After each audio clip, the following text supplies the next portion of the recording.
Hey guys, and welcome back to Born in the Past. Tonight, we pull back the hood and look into the shadows. We're exploring a figure that has captivated our imagination for centuries, the medieval assassin, the silent killer, the master of secrets and poison, the ghost who walks the rooftops and changes the course of history with a single, well-placed blade.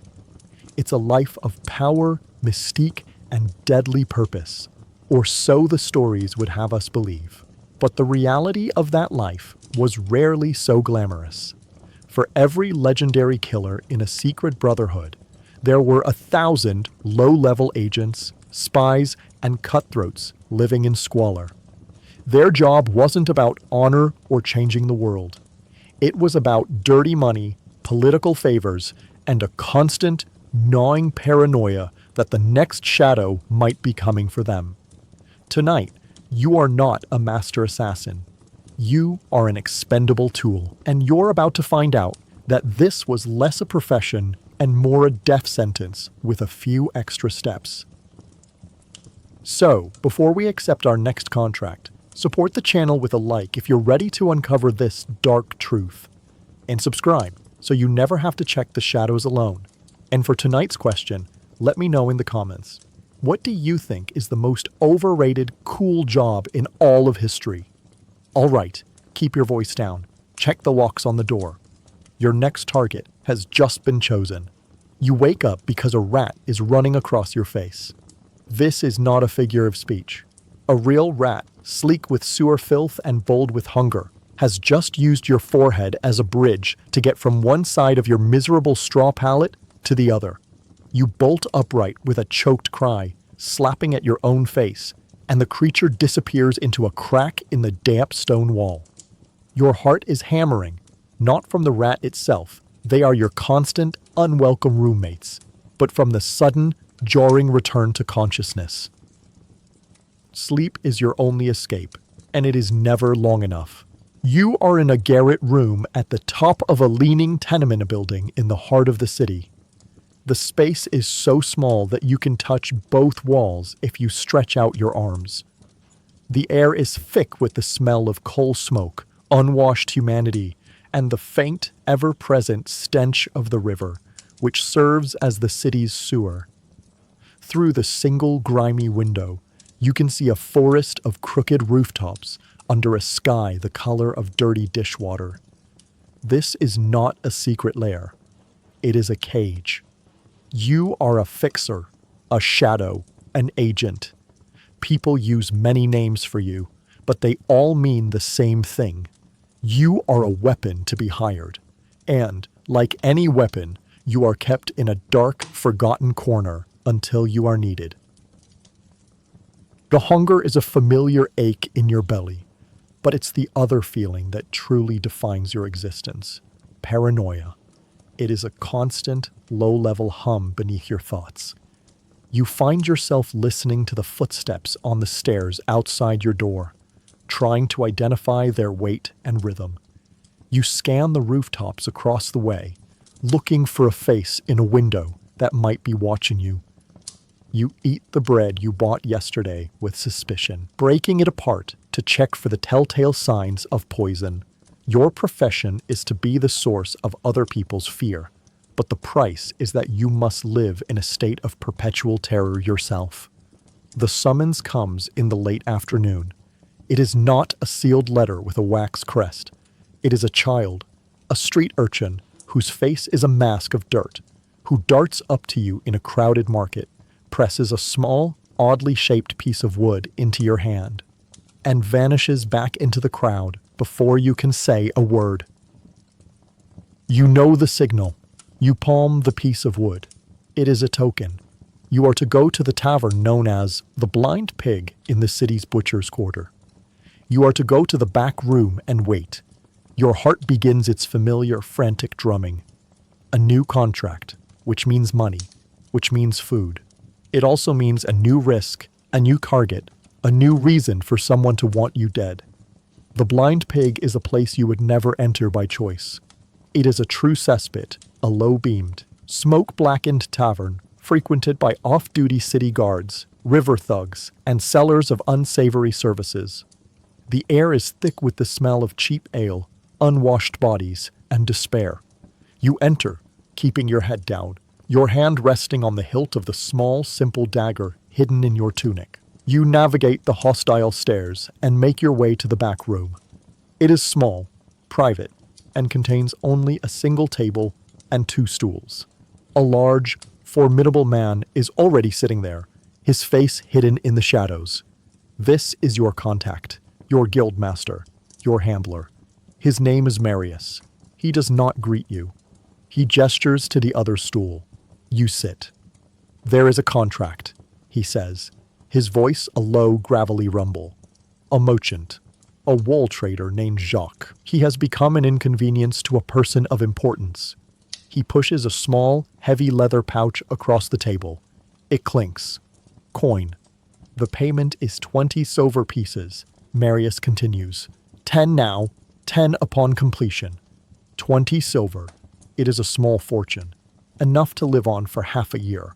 Enough to make the gnawing paranoia quiet down for a little while. The client wishes for it to be subtle, Marius says, his eyes glinting in the gloom. No messy blades in a dark alley. This requires a professional touch. A dose of nightshade in his evening wine. A tragic, sudden illness. Poison, of course. A coward's weapon. A woman's weapon, some would say. It is quiet, clean, and leaves little trace. It is also your specialty. You, the modern mind trapped in this killer's body, feel a wave of revulsion. This isn't a grand political assassination. This is a sordid little murder for hire, a business transaction.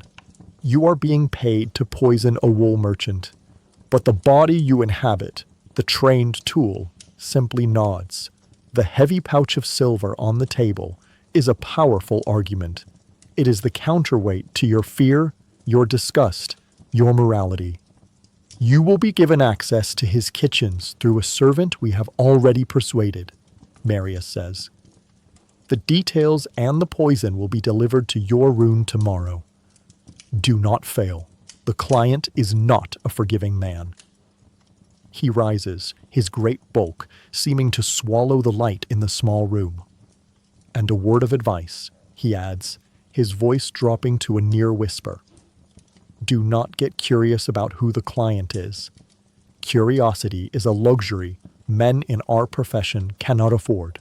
He leaves you there, alone in the dark room, with 10 silver coins in a pouch and a death sentence to deliver. The paranoia in your gut has a new, specific focus, and the face of a man you have never met, a wool merchant named Jacques, begins to haunt you. You leave the blind pig, melting back into the labyrinthine alleys of the city. The 10 silver coins in the pouch feel like a lead weight against your hip, a heavy secret that every cut-person thug in this wretched neighborhood can surely smell. Every shadow seems to hold a lurking figure. Every drunken shout sounds like a prelude to an attack. Your paranoia, which was a constant, low hum before, has been turned up to a piercing shriek. You are no longer just a shadow. You are a shadow carrying a prize, and it makes you visible. You make it back to your garret room, your heart pounding, and bar the flimsy wooden door. Only then do you allow yourself to breathe. In the dim candlelight, you pour the coins onto your straw pallet. They are not shiny and new.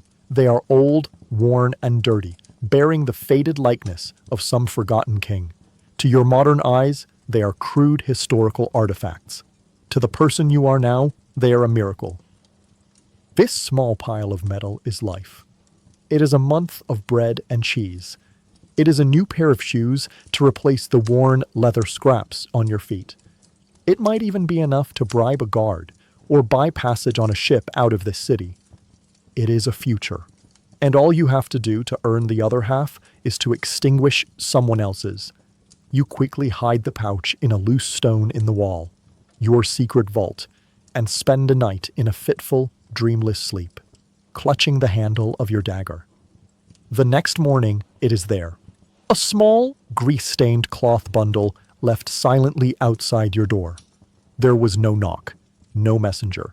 It simply appeared, a testament to the quiet, unnerving efficiency of Marius's network. You snatch it from the landing and bring it inside, your hands trembling slightly. This is your mission packet, your assassin's kit. Your modern mind, conditioned by a lifetime of fantasy and fiction, imagines what might be inside. A sleek, spring-loaded blade, a vial of exotic, glowing liquid, a set of lockpicks forged in darkness. You unwrap the bundle on your dirty floor. The reality is mundane, pathetic, and terrifying. First, there is the poison. It is not in a crystal vial. It is a small, tightly folded piece of waxed paper containing a pinch of a fine, dark purple-black powder. You recognize it from your modern knowledge. Belladonna, deadly nightshade. It is a crude, common, and brutally effective poison. A tiny amount will cause delirium, hallucinations, and a painful death. Handling it feels like holding a lightning strike in your hand, a single stray grain under your fingernail, a moment of carelessness, and you will be its first and only victim. Next, there is the disguise. It is not a hooded cloak of midnight black. It is a set of clothes even more wretched than your own. The stained, patched, and foul-smelling tunic and leggings of a kitchen scullion, a servant of the lowest order. There is also a small, greasy wool cap. Your job is not to be a terrifying specter of death. Your job is to be so insignificant, so beneath notice, that no one would ever remember your face. Your greatest weapon is to look like everyone else. Finally, there is the intelligence. It is a piece of charcoal-smudged parchment. On it is a crudely drawn map of a large merchant's house, showing a back alley, a service entrance into a kitchen, and a path down to a wine cellar. There is no elegant floor plan. It is a scrawl, likely drawn from memory by the persuaded servant Marius mentioned. Below the map are a few simple words. Jacques de Lyon, wool merchant, drinks red from his own cellar with the evening meal, the cup with the silver rim, every night. The cook is ours. She will leave the cellar door unbarred after vespers. That's it. The life of a man, his habits, his home, all reduced to a few careless lines on a piece of parchment. He is no longer just a name. He is a man who likes a specific cup, who drinks his own wine, who has a routine. The knowledge makes him real, and it makes the act of plotting his murder feel intimate and vile. You spend the day preparing. The work is not practicing with your dagger or climbing walls. It is mental. You sit in your small dark room and you study the map until you have memorized every line. You rehearse the plan in your head, over and over, imagining every possible thing that could go wrong. What if the cook gets cold feet? What if Jacques decides to drink water tonight? What if another servant is in the cellar? Your paranoia is now a tool. You use it to build contingency plans for your contingencies. You practice handling the poison. You carefully transfer the deadly powder into a small, hollowed-out bird bone with a wax stopper you have prepared for just such occasions. It is small enough to be concealed in the palm of your hand, in the hem of your tunic. Your hands sweat as you work, terrified of spilling a single grain. As evening approaches, you put on the disguise. The servant's tunic is stiff with old grime and smells of sweat and stale cooking fat.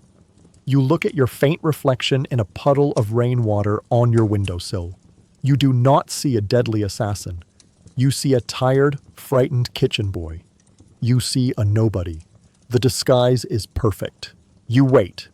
The sun sets, and the city descends into its noisy, smoky twilight. You know the cellar door will be unbarred soon. All you have to do is walk across the city, find the alley, enter the house of a man you have never met, and introduce a pinch of powder into his wine.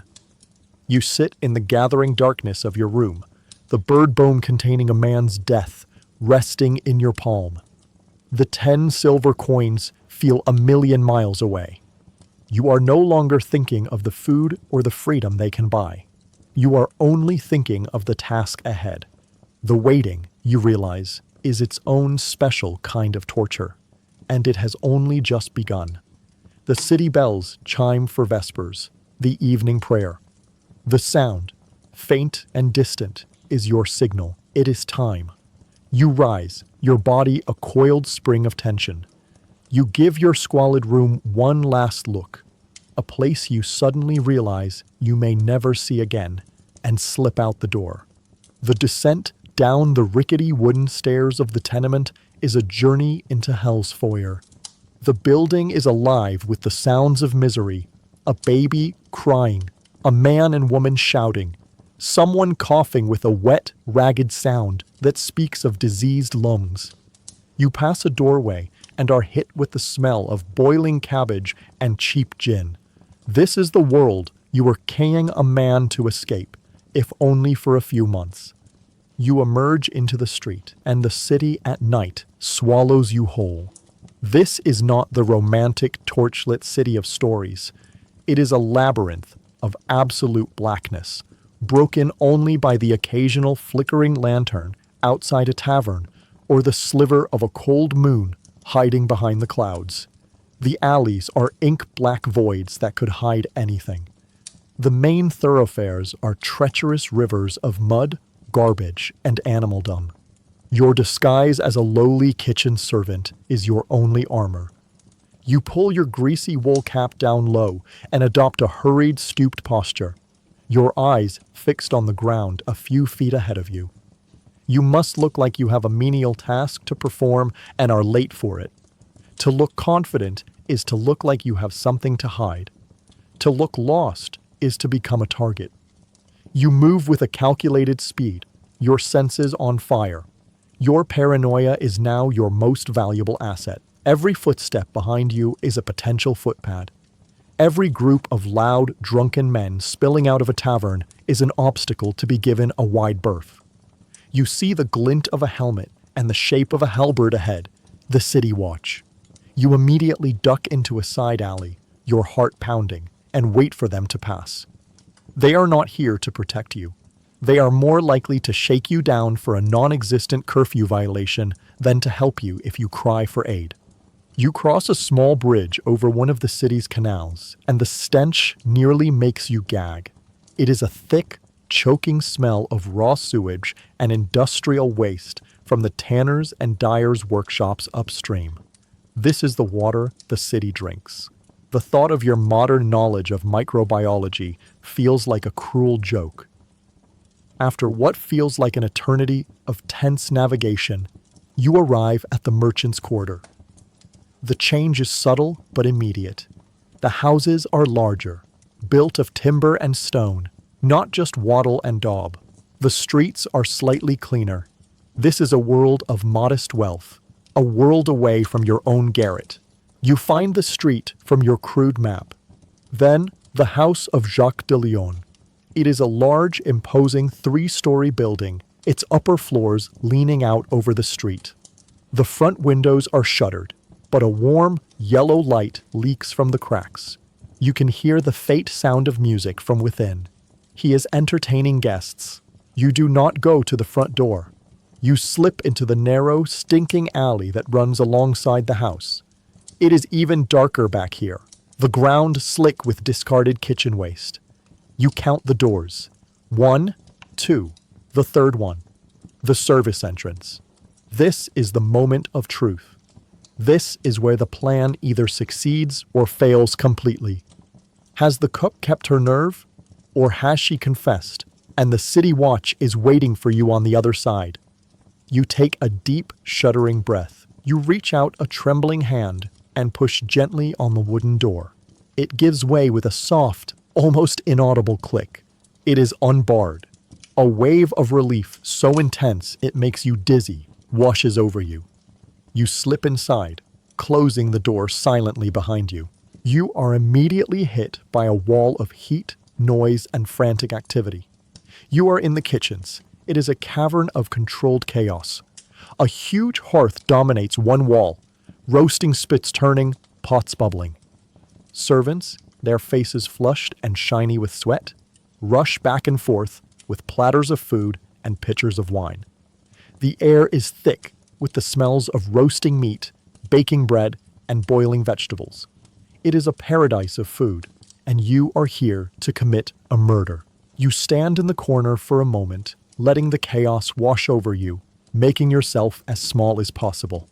Your greasy, drab tunic is the perfect camouflage.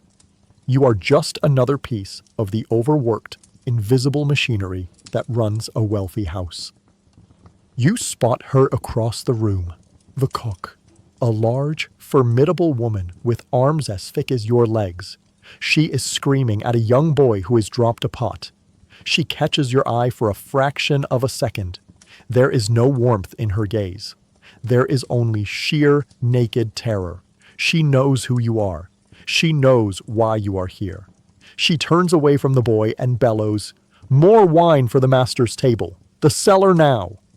The order is for a nearby servant, but as she shouts, she gives a subtle, almost imperceptible nod towards a dark, narrow staircase at the far end of the kitchen. That is your signal. The distraction has been made. While all eyes are on the servant scrambling to obey the order, you detach yourself from the shadows. Keeping your head down, you move along the wall, a ghost in the machine. No one gives you a second glance. You are just a scullion, a potboy, a nobody. You reach the cellar stairs. The door is a simple, heavy plank of wood. You pull the latch, slip through the opening, and close it behind you, plunging yourself into a cool, silent darkness. You have made it. You are inside. Now for the final terrible act. You close the cellar door behind you, and the chaotic symphony of the kitchen is instantly cut off, replaced by a deep, tomb-like silence. The darkness is absolute. The air is cool and still, carrying the rich, sweet scent of aging wine, damp earth, and wet stone. It is a relief from the heat and stench of the world above, but it is a relief that brings its own kind of terror. You are now in the belly of the beast. Your heart is hammering against your ribs, a frantic drum in the silent dark. You fumble inside your tunic and retrieve a small, greasy tallow candle and a flint and steel. Your hands are shaking so badly it takes you 3 tries to strike a spark. The tiny flame catches on the wick, and a small, flickering circle of light pushes back the oppressive darkness. The cellar is larger than you expected. Great wooden barrels are stacked against one wall. On the other, a series of wooden racks hold clay jugs and amphorae, some sealed with wax. This is the source of the merchant's joy, his wealth, his comfort, and you are here to turn it into an instrument of his death. Your first task is to find the wine. The note said read from his own cellar. You scan the racks. Many of the jugs have small wooden cads hanging from them, marked with symbols or letters you don't understand. But on a small, separate rack, you see a single, large cask with a spigot. It is clearly set apart, reserved for the master's use. This must be it. Next, the cup.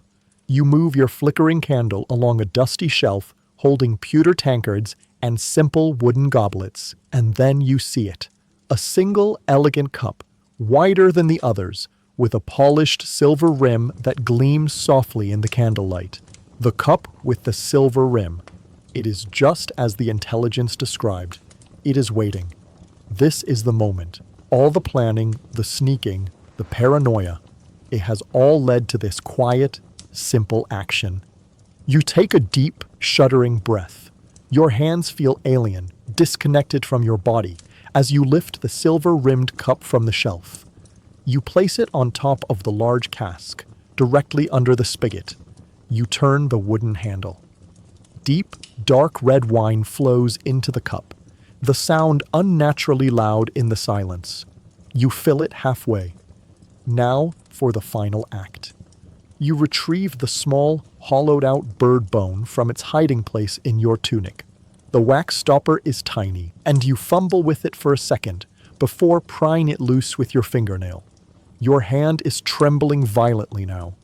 You hold the opening of the bone over the cup. Just a pinch of powder. A tragic, sudden illness. Marius's words echo in your mind. You tilt your hand. A tiny stream of the dark purple powder falls into the red wine. It vanishes instantly, dissolving into the liquid without a trace. There is no puff of smoke, no magical fizz. It is a simple, mundane act of chemistry, an act of murder. You have done it. You are a poisoner, a killer. The abstract contract has become a concrete, irreversible reality in the cup in front of you. You stare at the wine, which looks no different than it did a moment ago, yet it is now a cup of death. Suddenly, you hear a sound from above, footsteps, coming down the stairs. Panic, white-hot and absolute, seizes you. You don't think, you react. You pinch out the flame of your candle with your fingers, plunging the room back into total darkness, and scramble behind the largest stack of barrels, pressing yourself into the cold, damp stone of the wall. The cellar door creaks open, and a slice of light from the kitchen illuminates the stairs.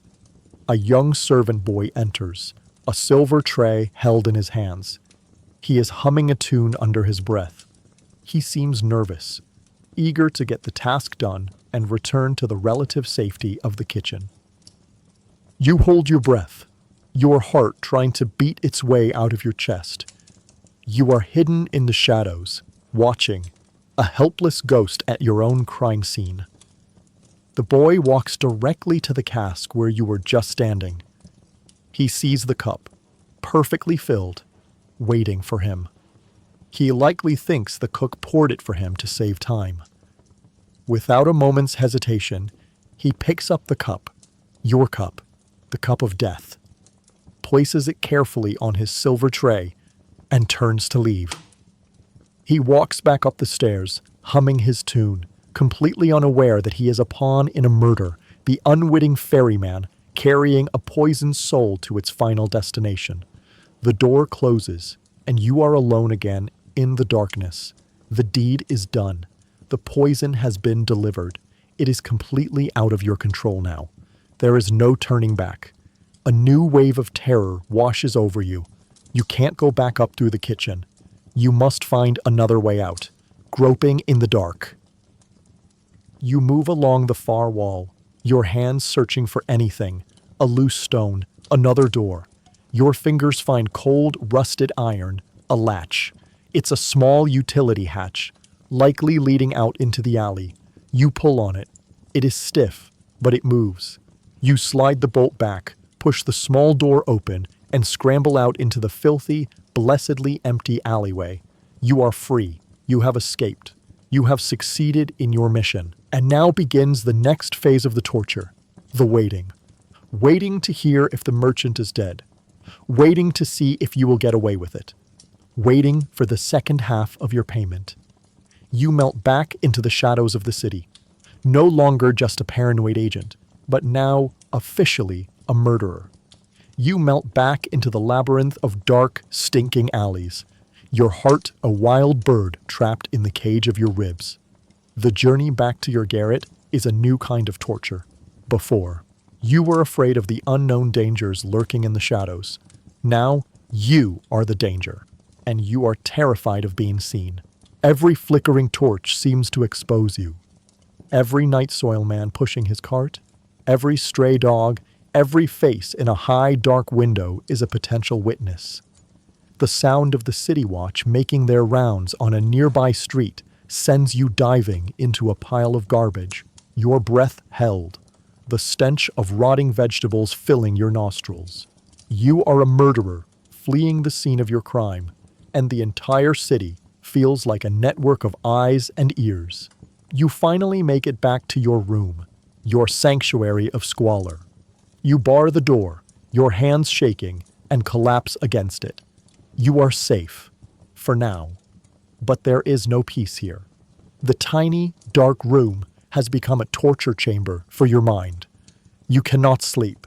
You cannot be still. You pace the few steps from wall to wall, a caged animal. Your mind replays the infiltration on an endless loop, searching for flaws, for mistakes. Did the kitchen boy see you? Did you leave a footprint in the cellar dust? Did the cook's terror make her look suspicious? Did you touch the cup in a way that left a smudge? Your modern mind, accustomed to forensics and evidence, is a relentless prosecutor, building a case against you from 1,000 tiny imagined details. And the central, agonizing question burns at the center of it all. Did he drink the wine? You have no way of knowing. There is no 24-hour news cycle, no social media feed to check. You are trapped in an information vacuum, and your imagination, a cruel and inventive storyteller, fills the void with every possible disastrous outcome. Perhaps he decided to drink water. Perhaps he offered the cup to his wife, or a guest. Perhaps he noticed a strange taste and threw the wine into the fire. And even now, the household is in an uproar, searching for the poisoner. The long night passes in this state of high-strung, paranoid vigilance. Dawn breaks, gray and indifferent. The city outside begins to stir with its usual morning clamor. The sounds of cartwheels, of merchants shouting their wares, of life going on as normal are an insult to the monumental crime you committed just hours ago. The hunger returns, a dull ache that reminds you of the pouch of silver hidden in the wall. 10 silver coins. You could walk out that door right now and buy a hot meat pie, a loaf of fresh bread, a full skin of wine. You could feast like a king for a day. But you don't dare to suddenly appear in the market, a known wretch, spending silver freely on the very morning a wealthy merchant dies of a sudden illness. It would be a confession. The silver, your supposed ticket to a better life, is a trap. You have been paid, but you are too afraid to spend your wages. You are a murderer, starving in a room with a pouch full of silver. The irony is so bitter, it tastes like ash in your mouth. You gnaw on a piece of stale, hard bread, your eyes scanning the street below from the corner of your grimy window. You are waiting, listening. You hear snippets of conversation from the people passing by. This is a terrible tragedy. A good man, Jacques de Lyon, struck down in his prime. The physicians say it was a fit, a seizure of the humors. This is inconsolable. Very beautiful. The words are fragments, pieces of a puzzle. You assemble them in your mind. He's dead. It worked. And no one suspects poison. They are blaming it on the medieval world's catch-all for any sudden unexplained death. A failure of the body's own internal balance. A wave of profound, sickening relief washes over you. So powerful, it makes you weak. You slide down the wall and sit on the floor, your head in your hands. You did it. You are a killer. And you have gotten away with it. The relief lasts for about 10 seconds. It is immediately replaced by a new, cold thought. 10 more coins are owed to me. And after that, after the money runs out, then there will be another contract, another target, another night of terror, another agonizing wait. You look around your tiny, filthy room. This is not a temporary hardship on the path to a better life. This is your life now. A cycle of squalor, fear, murder, and paranoia. You have succeeded, and your success is your damnation. The days that follow are a new kind of prison. You force yourself into a routine of squalid normalcy, a performance for an audience that you hope isn't watching. You shuffle through the market, gathering discarded vegetable scraps. You sit in the sunless alley behind your tenement. You must appear to be the same wretched, starving creature you were before. To change your routine, to show any sign of relief or newfound wealth, would be to sign your own death warrant. The 10 silver coins hidden in your wall feel less like a payment and more like a poisonous secret. You are trapped by them. You cannot spend them. And a new paranoia begins to creep in, colder and more intimate than the fear of the city watch. You begin to fear your employer. Marius knows what you did. You are a loose end, a witness. Ways to stop him from simply having you killed to ensure your silence. It would be cheaper than paying you the other 10 coins. The thought festers in your mind. In this world, a successful employee is often a liability to be liquidated. You find yourself watching the shadows, not just for guards and thieves, but for the other, more dangerous men that Marius commands. 3 days after the merchant's death, the signal appears. It is not a messenger. It is a dead crow, hung by its feet from a specific lamppost on the bridge. A grim, silent message. You are to go to the meeting place. The location is not a tavern this time. It is a place of even greater decay and isolation. The old playing pits beyond the city walls, where the dead from a generation ago were buried in mass graves. It is a haunted, shunned place, which makes it the perfect spot for a meeting between two men who trade in death. You go at dusk, your hand never leaving the hilt of your dagger. The plague pits are a series of sunken, overgrown fields under a weeping gray sky. The air is still and heavy. Marius is waiting for you, standing beside a crooked, ancient yew tree. He looks like a part of the landscape, a grim monument to forgotten suffering. You approach him, your heart pounding a slow, heavy rhythm. This is the most dangerous moment. The moment he decides whether you are an asset or a liability. He watches you approach, his face an unreadable mask of shadows. He does not speak until you are standing before him. Any complications? He asks, his voice a low rumble. It is a test. He is not asking about the mission. He knows it was successful. He is asking about you, about your nerve, about your discretion. It was as requested, you reply, your voice steady, betraying none of the terror and shame that have been your companions for the past 3 days. You meet his gaze. You must show him that you are a professional, a tool that does its job, and then is silent. He seems satisfied. He reaches into his cloak and tosses a second heavy leather pouch at your feet. It lands with a soft, final thud on the damp earth. The client is pleased, Marius says. They value subtlety, and they value silence. Remember that. The threat is unspoken, but crystal clear. The same person who paid you to kill a wool merchant would not hesitate to pay someone else to kill a talkative assassin. I will, you say. There will be other work, he says, not as a promise, but as a statement of fact. When the time comes, you will know. And with that, he turns and walks away, disappearing into the twilight, leaving you alone among the ghosts of the plague dead. You snatch the pouch from the ground and flee, not stopping until you are back in the relative safety of your garret. You bar the door and pour the contents out onto your pallet. 20 silver coins, a small mountain of dirty, worn metal. It is the price of a man's life, your first kill. You are now, by the standards of this world, a man of means. You are also more trapped than you have ever been. The next day, you make a change. You cannot continue to live like a starving wretch. That in itself would become suspicious. But you cannot live lavishly. You must be careful. You walk to a market on the far side of the city, a place where no one knows your face. You do not buy a new cloak or fine boots. You buy a small loaf of bread, not the black bread of beggars, but not the white bread of nobles, a simple brown bread. You buy a small wedge of hard cheese and a single withered apple. You return to your room and you eat. The food is simple, but to you it is a feast. It is the first meal you have eaten that was not a prelude to or a payment for a crime.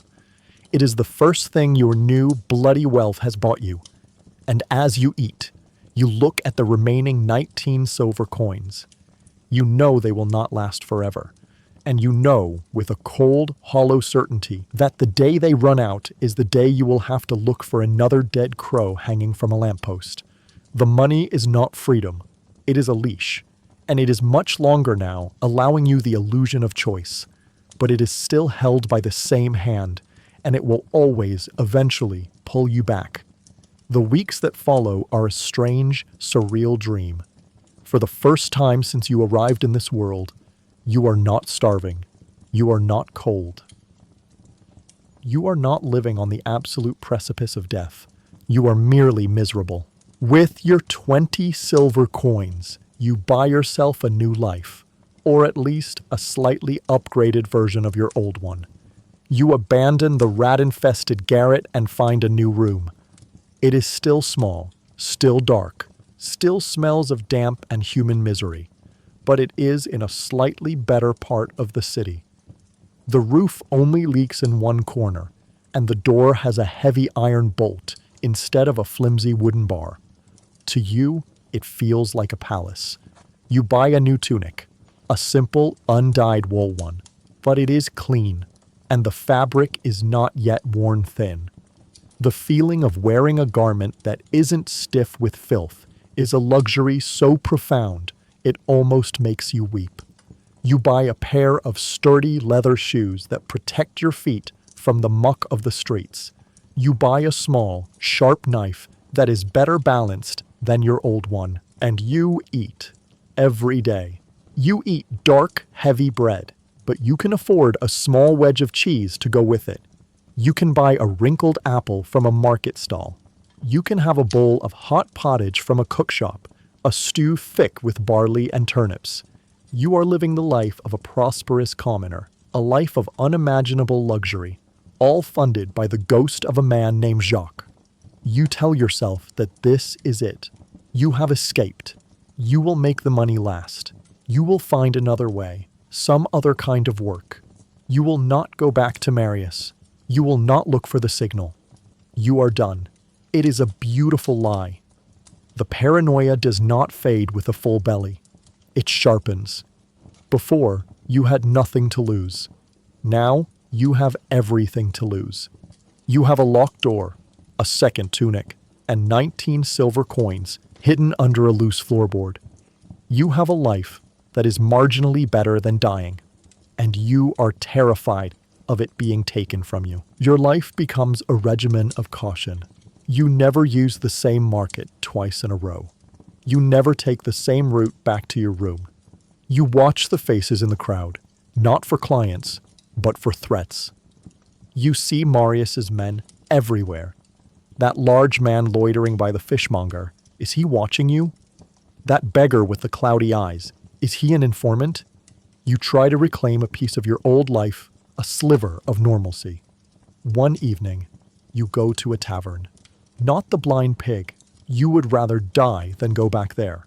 But another, slightly less disreputable establishment. You buy a mug of ale and sit in a dark corner, just wanting to be around people, to hear the sound of conversation and laughter. But you cannot relax. You cannot participate. You sit with your back to the wall, your eyes constantly scanning the room, your hand never far from the hilt of your new dagger. The other patrons, the laborers and the off-duty guards, sense your coiled tension.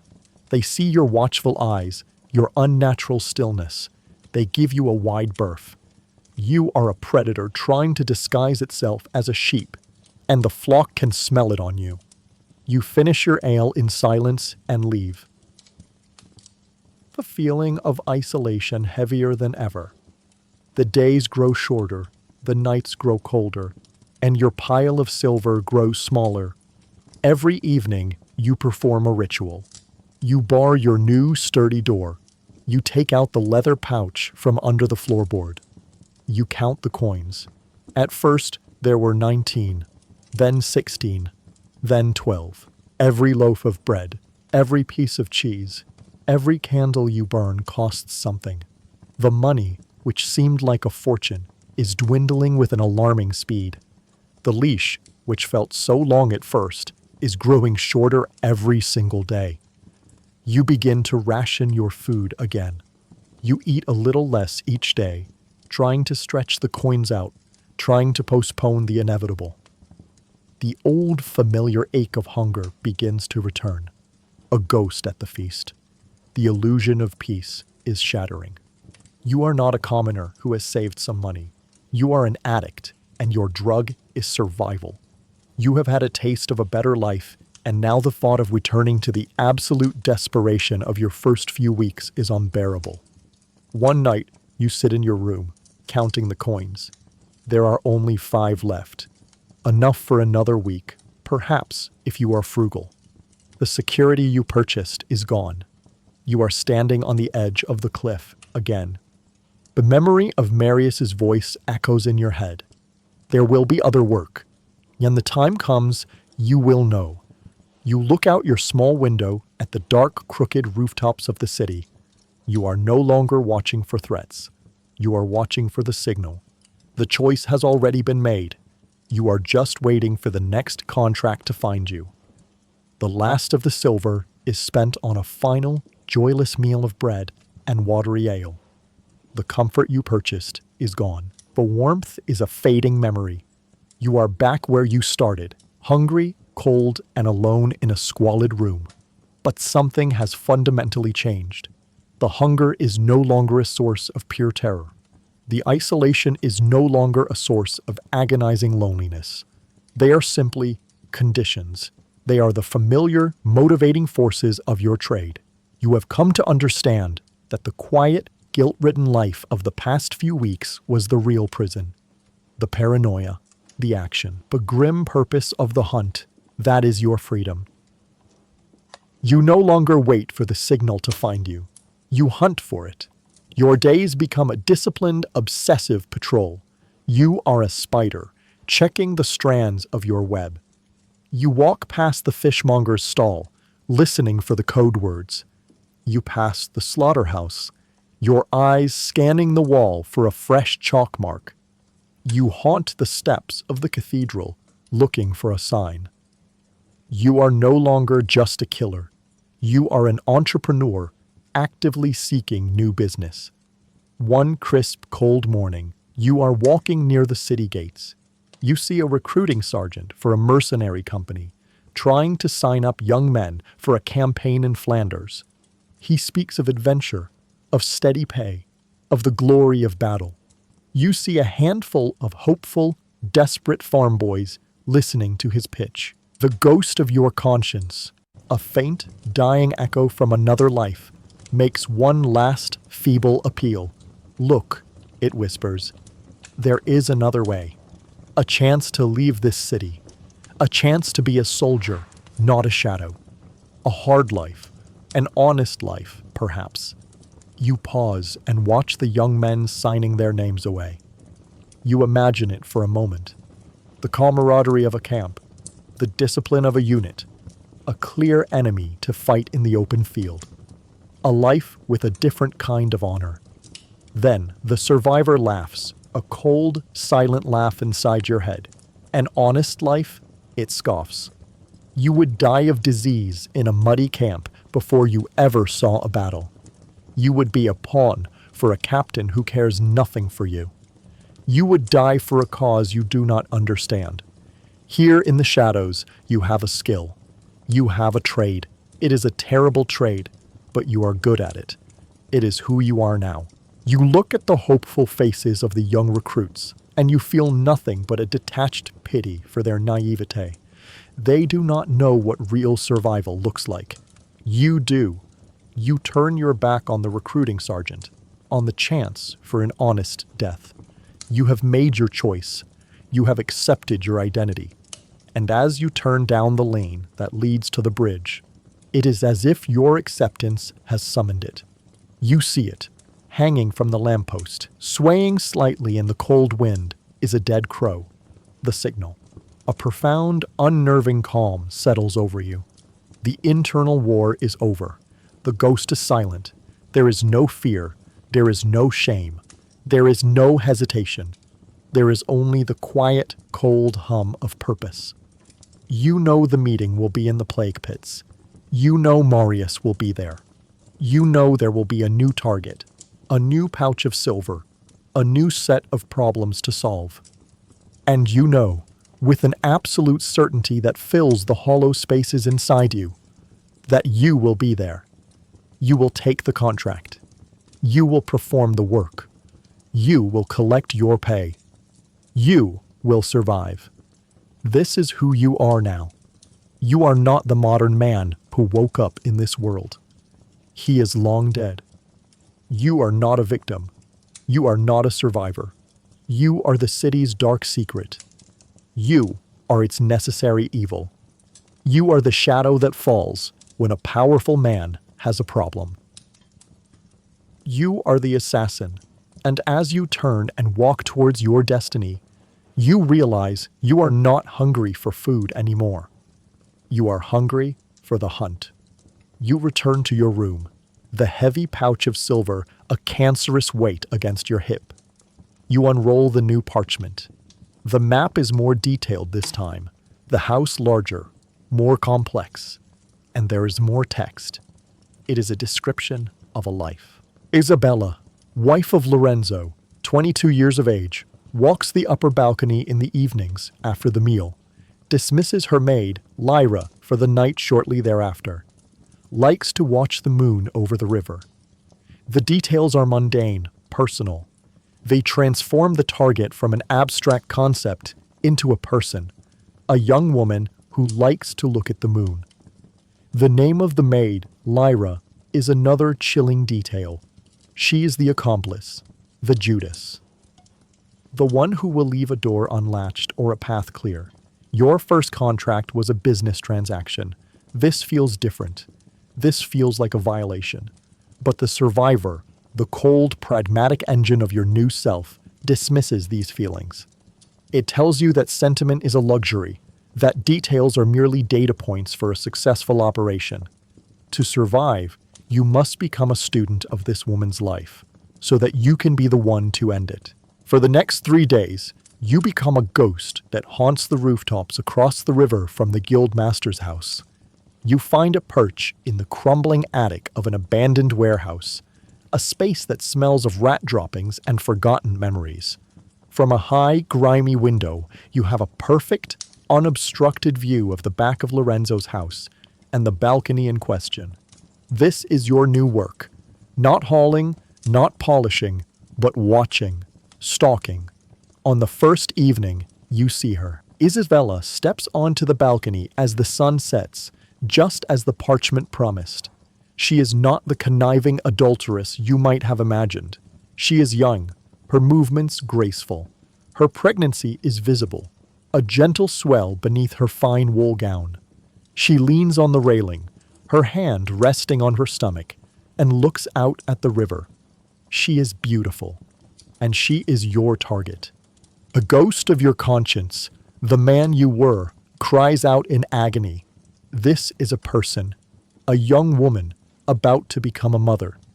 You feel a wave of revulsion so strong, you have to grip the window frame to steady yourself. This is monstrous. This is unforgivable. But the survivor is stronger. It has been fed. It has been nurtured by fear and desperation. Look closer, it commands. Do not see a woman. See a target. See the routine. See the vulnerabilities. And so you force yourself to watch with the cold, analytical eyes of a predator.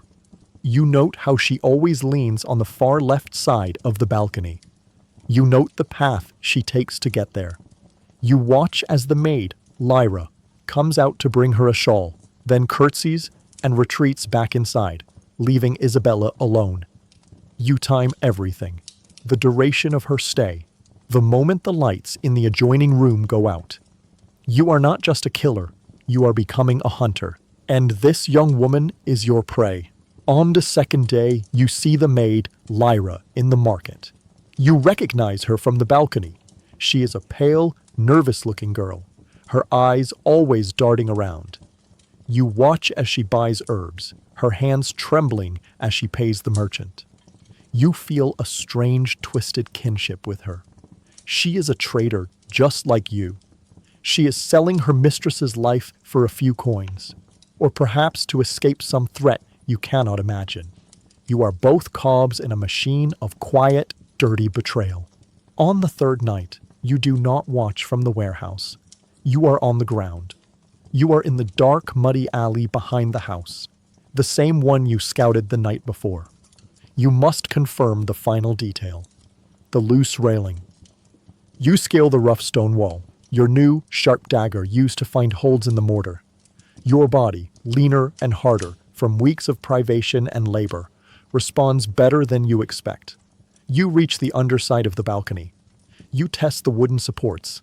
As the intelligence suggested, one of the vertical posts is looser than the others, its connection to the floor slightly rotted. It is weak. But is it weak enough? A fall must look like an accident. If the railing shows signs of being tampered with, the plan fails. You cannot saw it. You must simply help it fail. You use your weight, hanging from the support, to put a slow, steady pressure on the joint. You hear a faint, sickening crack of stressed wood. It is enough. You have created the opportunity. You have weakened the foundation of her small sanctuary. You drop back down into the alley, your heart pounding with the exertion and the sheer, cold-blooded premeditation of your actions. You return to your room. The plan is now complete. You know her routine. You know the layout. You have prepared the accident. You have chosen the night. Tomorrow. You lie on your straw pallet in the darkness. You do not think of the coins anymore. You do not think of the hunger. You see only the image of a young woman, her hand on her pregnant belly, looking up at the moon from a balcony with a loose railing. Before, you were a poisoner who acted at a distance. You tainted a cup and let fate do the rest. Tomorrow, you must climb a wall, wait for the right moment, and use your own hands to send a woman and her unborn child to their deaths in the cold, dark river below. This is a new kind of work, a new level of monstrosity. And you know, with a chilling certainty, that you are going to do it. The day of the murder is a long, slow, waking dream. You do not eat. You do not drink. You lie on your pallet, your body still, but your mind is a whirlwind of activity. You walk through every step of the plan, again and again, until it is a well-worn path in your memory. You visualize the climb. You anticipate the sounds. You prepare for every possible contingency. This is the professional's meditation, a quiet, focused rehearsal for a single, terrible act. Your paranoia is no longer a chaotic fear. It has been honed into a sharp analytical tool. You are not afraid of everything. You are afraid of specific, identifiable risks. A dog barking in the alley, a guard changing his patrol route, a servant stepping onto the balcony at the wrong moment. You build solutions for each of them. When dusk finally bleeds across the sky, you are ready. You are no longer a man. You are an instrument, sharpened for a single purpose. You dress in your darkest, most nondescript tunic. You are not a fantasy assassin in black leather. You are a shadow, a patch of moving darkness that will not draw the eye. You check your dagger, ensuring it is secure in its sheath. You will not use it, you hope. But not to have it is unthinkable. You take one last look around your squalid room and slip out into the night. The journey through the city is different tonight. You are not a frightened man fleeing danger. You are a predator moving through your hunting grounds. The dark alleys are not threats. They are corridors that conceal your movement. The drunken shouts from the taverns are not dangers. They are a camouflage of sound that masks your own quiet footsteps. You move with a new, grim confidence, your senses alive, your purpose a cold, hard stone in your gut. You reach the alley behind the guildmaster's house. It is empty, as you knew it would be. A sliver of moon provides a faint, skeletal light. You look up at the balcony, your target. It is dark. The climb is easier this time. Your hands and feet know the holds in the rough stonework. You move with a slow, deliberate strength, careful not to scrape a boot or dislodge a loose stone. You are a spider, ascending a web of your own making. You pull yourself over the edge and onto the balcony, your movement silent. You press yourself into the deep shadow of an alcove, a space you identified during your surveillance. You are completely hidden. Your heart is a slow, heavy drum. Now comes the worst part, the waiting. From here, you can hear the life of the house, muffled laughter from a room below, the clink of a glass, the faint, sweet sound of a lute being played. It is the sound of a peaceful, wealthy home, a world you are about to shatter. You feel a familiar, unwelcome pang of your old self, the ghost of your conscience, recoiling in horror. They are just people, it whispers. They are a contract, the survivor answers, its voice cold and final. Her life for yours. That is the only math that matters. You force the ghost down, burying it deep. You focus on your breathing, on the cold stone at your back. You become a part of the shadow. You wait. An hour passes. Then you hear it, the latch of the French doors opening. A soft rectangle of candlelight spills onto the balcony. A figure emerges. It is her. Isabella. She is wrapped in a heavy shawl against the night's chill. She moves to the far end of the balcony, to the exact spot you knew she would. She leans against the railing, her form silhouetted against the distant lights of the city. She sighs, a soft, weary sound, and looks up at the moon. She is perfect, a perfect, unsuspecting target. This is the moment. Your body is a coiled spring. You must move now before you can think, before the ghost can scream. You detach yourself from the shadows. You do not run. You take 3 long, silent steps across the stone floor. She does not hear you over the city's low hum. You do not touch her. You do not speak. You put your hands on the wooden railing next to where she is leaning. You brace your feet, and with all the desperate, wiry strength in your body, you shove. The wood does not just break, it explodes. The rotten joint you worked on gives way with a sickening crack that echoes in the small space. For a single, horrifying, frozen moment, her silhouette hangs in the air. Her quiet sigh turns into a sharp, high-pitched cry of pure, surprised terror. It is a sound that will be seared into your memory forever. Then, she is gone. You do not look over the edge. You do not wait to hear the splash. To do so would be a fatal mistake. Your part is done. You turn and retreat. You swing yourself over the side of the broken balcony and drop back down into the alley, landing with a painful jolt. You do not check to see if you are hurt. You simply run. You melt back into the labyrinthine darkness of the city, your heart hammering, your lungs burning. You are no longer a man. You are no longer a ghost. You are a murderer, fleeing into the night. You don't remember the journey back to your garret. It is a frantic, disjointed blur of motion, a primal flight through a labyrinth of black alleys and sleeping streets. Your body moves on pure instinct, the survivor in absolute control, navigating the familiar paths back to your den, while your conscious mind is still back on that balcony, lost in a frozen moment of horror. You finally stumble into your room, your hand shaking so violently you can barely slide the heavy iron bolt into place. You lean against the door, your back pressed to the wood, and slide down to the floor. You are gasping for air, your lungs burning, your body drenched in a cold, greasy sweat. You are safe. You are alone.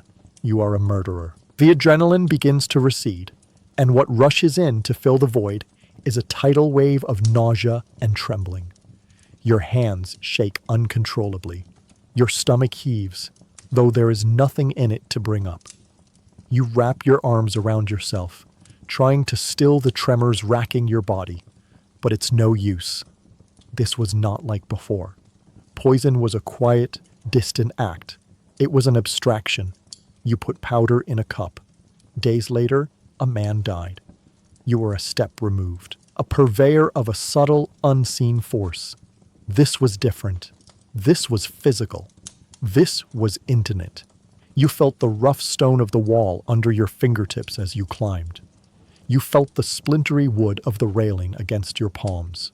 You felt the satisfying, sickening crack of the post giving way under your own strength. And you heard her. You heard her scream. It was not a long scream.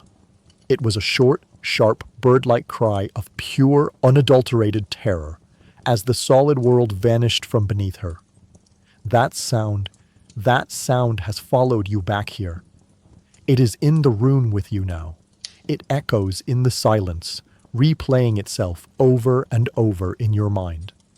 The ghost of your conscience, the man you were, is no longer just whispering in protest. It is screaming along with Ho. You close your eyes, but you see her silhouette hanging against the night sky for that one eternal second. You see the gentle swell of her pregnant belly. You did not just kill a woman. You killed a mother. You killed a child. You did it for 15 silver coins and the promise of 15 more. You try to summon the cold, pragmatic voice of the survivor. Her life for yours, you tell yourself. This is the law of this world. It was a job, a contract, nothing more. But the words are meaningless. They are a flimsy shield against the visceral memory of her cry. The first murder made you a fraud, a cynic who hated himself. This one has made you something else entirely. It has made you a butcher. You used your own hands, your own body to exert a final, fatal force upon another human being. You have crossed a line from which there is no return. Sleep is impossible. You lie on your pallet, but you do not close your eyes. You stare into the darkness of your room, and the darkness stares back, and it is filled with the sound of her scream and the image of her falling. You are no longer just paranoid about being caught. You are haunted. The first hint of dawn arrives, painting your grimy window with a pale, sickly gray light. The city begins to wake up. You hear the distant sounds of a cart rumbling over cobblestones, a dog barking, a man shouting. Each normal, everyday sound feels like an accusation. The world is carrying on as if nothing has happened, while you are trapped here with the terrible, secret knowledge of the hole you have ripped in it. You are waiting again, but you are not waiting for a signal from Marius. You are waiting for the news, for the story, for the official lie that will cover your monstrous truth. You crawl to the window, peering down at the street below, straining to hear the first whispers of the tragic accident. You need to hear it. You need the world to ratify your crime, to transform your act of murder into a sad, unfortunate event. It is the only absolution you can ever hope to receive, and you wait for it with the desperate, sickening eagerness of a sinner waiting for a verdict he has already written himself. The morning unfolds with agonizing slowness. You remain by your window, a ghost in your own room, watching the street below come to life. Carts begin to rattle over the cobblestones. Merchants open the shutters of their shops. The city awakens, oblivious to the crime that hangs in the air. Every normal sound is a torment, a reminder of a world you can no longer participate in. You are trapped in a state of suspended animation, waiting for the public verdict. The relief you felt after the first murder is absent. That was a distant, almost abstract event. This was close, physical, and the memory of her cry is a fresh wound.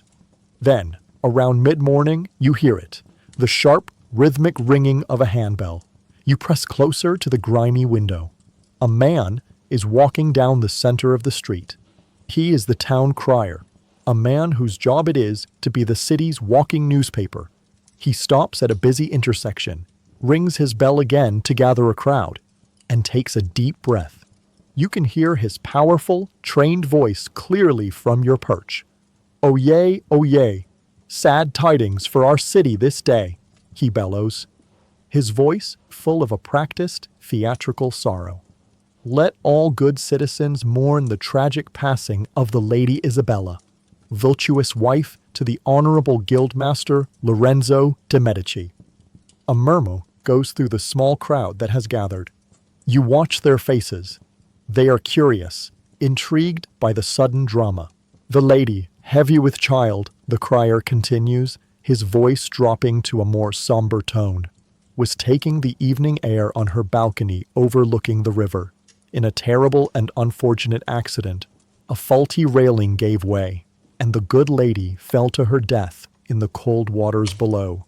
He lets the words hang in the air, allowing the tragedy to settle. A faulty railing. He says the words you wrote into the world with your own hands. He is narrating your crime. And he is telling it exactly as you intended. Her body was recovered from the river by the watch this morning, he concludes. Let all good people pray for her soul and for the solace of her noble, grieving husband. The crier rings his bell one last time and moves on down the street to repeat his performance. You watch the crowd disperse, their faces a mixture of pity and morbid excitement. They are already gossiping, spreading the story. Such a tragedy, and with child, too. That poor Lorenzo. His family is cursed with bad luck. I heard the railing was old. He should have had it mended. They have accepted it. The lie is now the truth. It has been absorbed into the city's consciousness, becoming a small, sad piece of its history. No one suspects. No one questions it. You have, in a very real sense, gotten away with murder. The feeling that washes over you is not the clean, sharp relief you expected.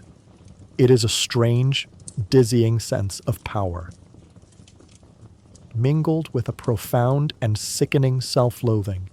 You are a secret god, an invisible hand that has just altered the course of these people's lives, and they will never even know your name.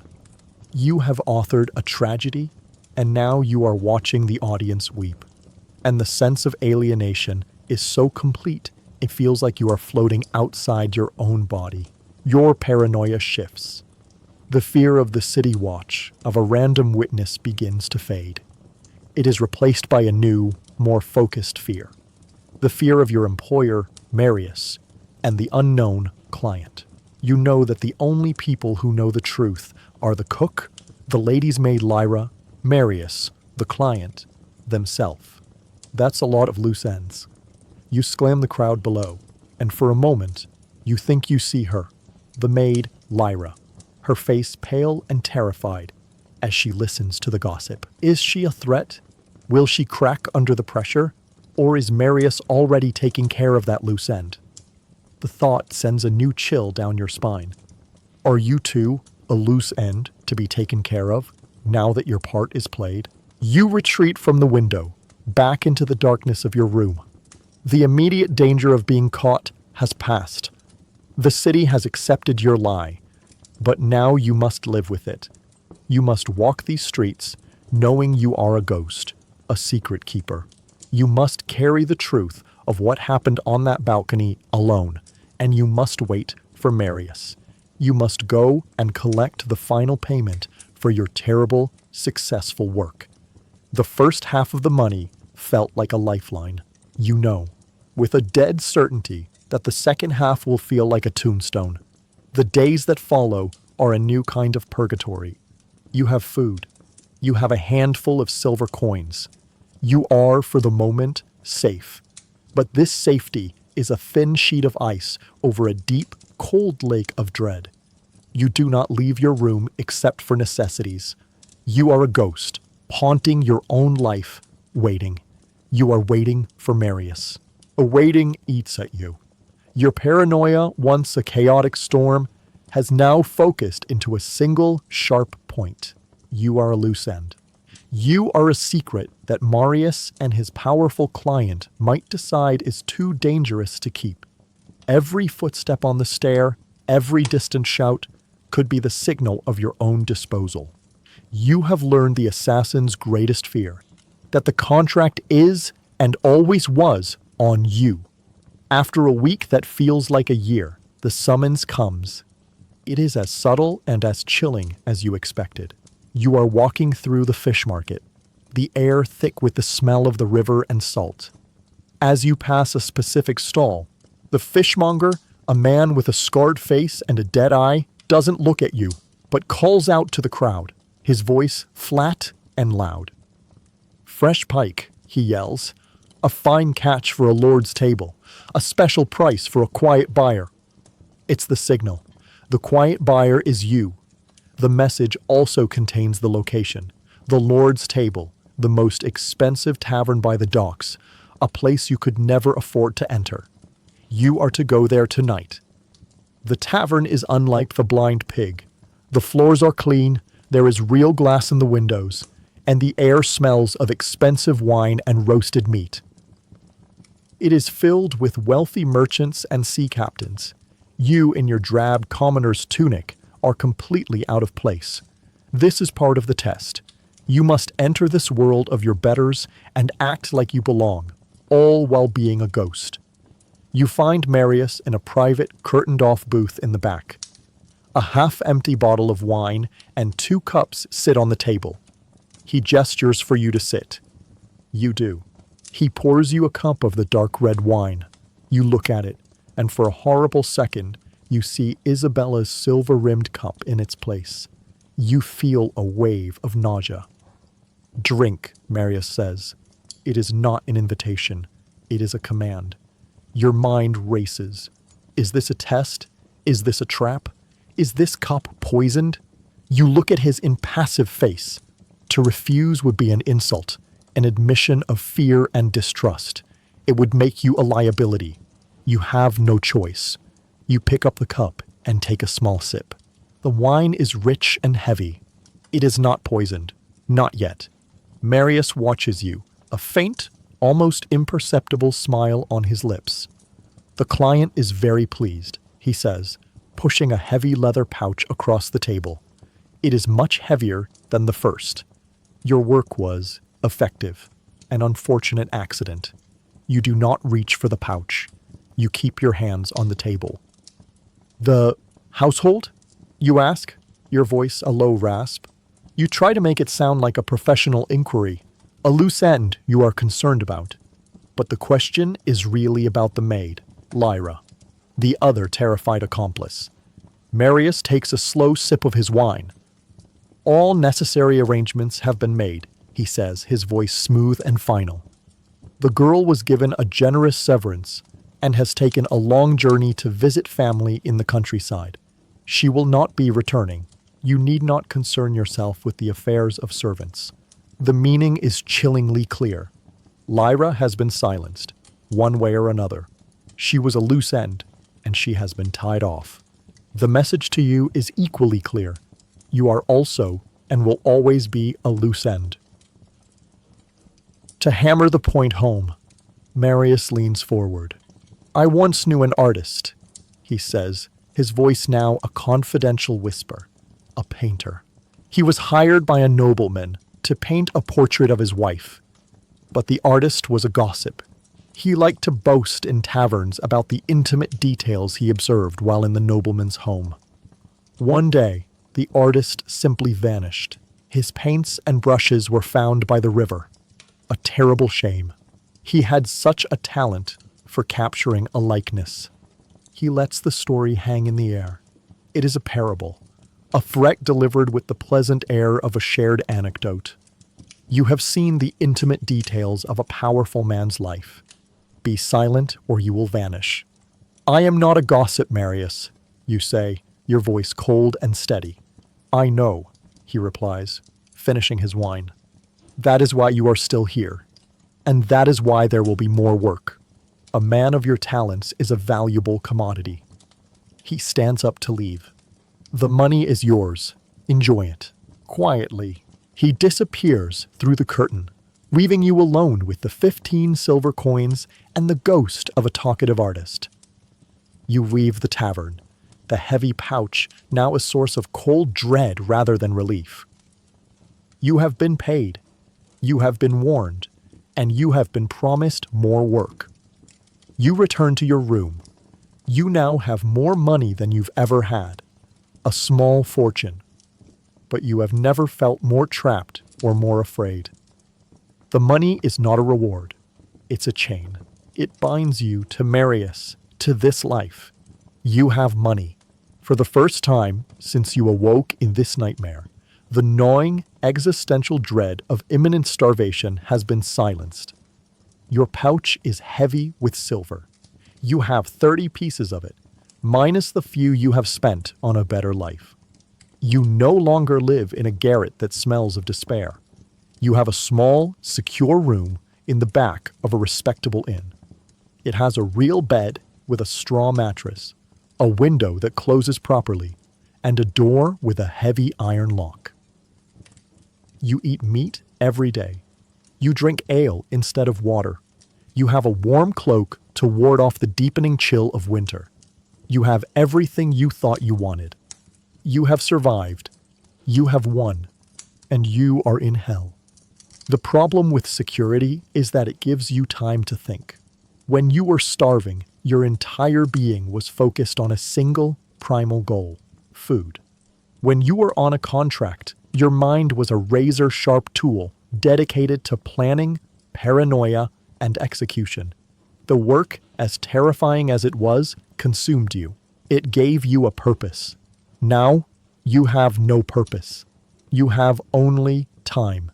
And time, you discover, is a far more brutal torturer than Marius ever could be. You spend your days in your locked room, a voluntary prisoner. The silence is no longer a comfort. It is a canvas, and your mind paints it with horrors. You close your eyes and see Isabella's face, her look of surprise turning to terror as the railing gives way. You hear her short, sharp scream on an endless loop. You feel the phantom weight of the boy's copper coin in your palm, a constant, burning reminder of your shame. The ghosts of your victims have moved in with you. They are your new roommates. You try to escape them. You go out into the city, seeking distraction. You frequent taverns, sitting in dark corners, nursing mugs of ale. You watch the merchants, the laborers, the off-duty guards, laughing, arguing, living their loud, complicated lives. You try to feel a part of it, to soak in the simple, human noise, but you can't. You are separate. An invisible wall of your own secrets stands between you and them. You see a group of men laughing, and you wonder which of them might be one of Marius's spies watching you. You see a woman who resembles Isabella, and you have to fight the urge to run.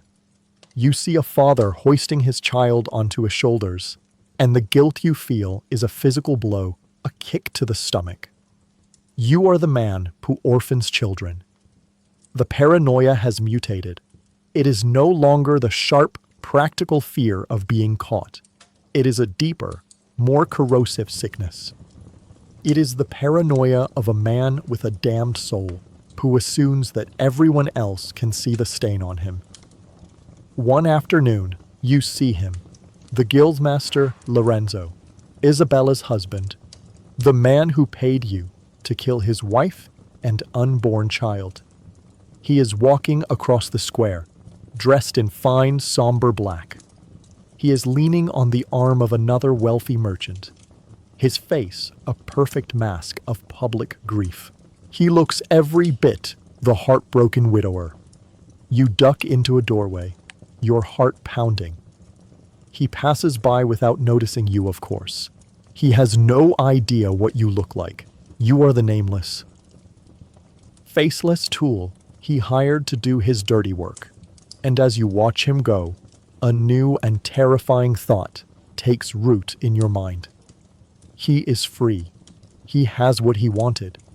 His honor is satisfied. His inheritance is secure. He will mourn for a respectable period, and then he will move on. He will remarry. He will live his life. You, on the other hand, are trapped. You are the one who has to live with the memory of her scream. You are the one who has to see her face in the dark. The man who ordered the crime is free of its consequences. You, the instrument, are permanently stained by it. The silver coins are dwindling. You know you should be conserving them, but you find yourself spending more, drinking more, anything to quiet the ghosts. You come to a horrifying realization in the dead of a long, drunken night. This idleness, this life of quiet, haunted comfort, is worse than the starvation. It is worse than the fear. The only time your mind is truly silent, the only time the ghosts are quiet, is when you are working. When you are focused on a contract. When the simple, clean goal of survival overrides the complex, messy business of guilt. The cycle is not just about money. It is about escape. You don't just kill to eat. You kill to stop thinking. You are an addict, and your drug is the hunt. You get up from your table and walk to the small chest where you keep your pouch. You pour the remaining coins out. There are not many left. The leash is getting shorter, and for the first time, you feel a flicker of something that is not dread. It is a strange, dark sense of anticipation. You know the waiting is almost over. Soon you will have to find the signal. Soon there will be a new target, a new plan, a new set of fears to occupy your mind. You need the work, not just to fill your belly, but to silence the screams in your own head. The last of the silver is spent on a final, joyless meal of bread and watery ale. The comfort you purchased is gone. The warmth is a fading memory. You are back where you started, hungry, cold, and alone in a squalid room. But something has fundamentally changed. The hunger is no longer a source of pure terror. The isolation is no longer a source of agonizing loneliness. They are simply conditions. They are the familiar, motivating forces of your trade. You have come to understand that the quiet, guilt-ridden life of the past few weeks was the real prison. The paranoia, the action, the grim purpose of the hunt.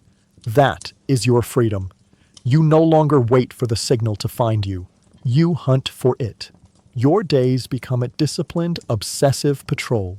You are a spider checking the strands of your web. You walk past the fishmonger's stall, listening for the code words. You pass the slaughterhouse, your eyes scanning the wall for a fresh chalk mark. You haunt the steps of the cathedral, looking for a sign. You are no longer just a killer. You are an entrepreneur, actively seeking new business. One crisp, cold morning, you are walking near the city gates. You see a recruiting sergeant for a mercenary company, trying to sign up young men for a campaign in Flanders. He speaks of adventure, of steady pay, of the glory of battle. You see a handful of hopeful, desperate farm boys listening to his pitch. The ghost of your conscience, a faint, dying echo from another life, makes one last, feeble appeal. Look, it whispers. There is another way, a chance to leave this city, a chance to be a soldier, not a shadow, a hard life, an honest life, perhaps.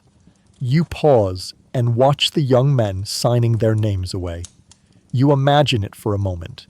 The camaraderie of a camp, the discipline of a unit, a clear enemy to fight in the open field, a life with a different kind of honor. Then the survivor laughs, a cold, silent laugh inside your head. An honest life? It scoffs. You would die of disease in a muddy camp before you ever saw a battle. You would be a pawn for a captain who cares nothing for you. You would die for a cause you do not understand. Here, in the shadows, you have a skill. You have a trade. It is a terrible trade, but you are good at it. It is who you are now.